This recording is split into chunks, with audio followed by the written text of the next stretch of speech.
Natin ngayon ay roasted cauliflower. Half teaspoon onion powder, half teaspoon garlic powder, half teaspoon salt, and pepper. Okay. 1 tablespoon olive oil.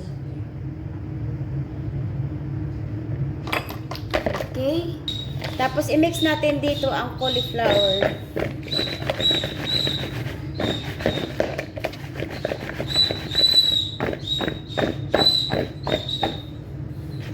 Hanggang i-mix natin hanggang sa ito ay sa loob ng cauliflower. Ayan.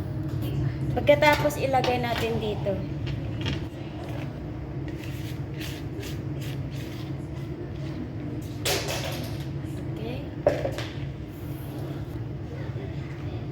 Ito naman po ay sa chickpeas.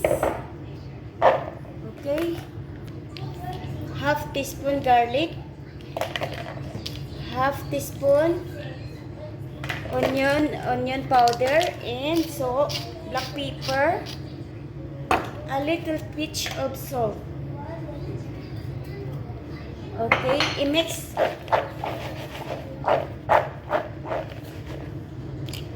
Ito na po, ilagay na natin ito sa oven. Ito ang cauliflower at ito ang chickpeas. Ilagay natin sa oven.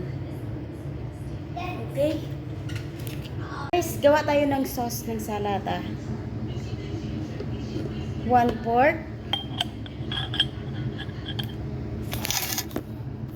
cup di tahini, 2 tablespoon mustard,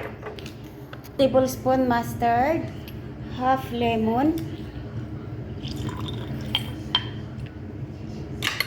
1 cloves garlic,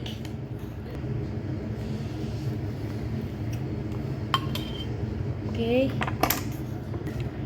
1 teaspoon honey,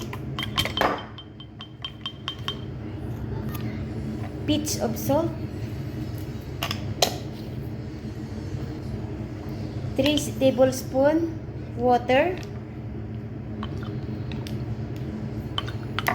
Yan ang sauce natin. Shake, shake, shake.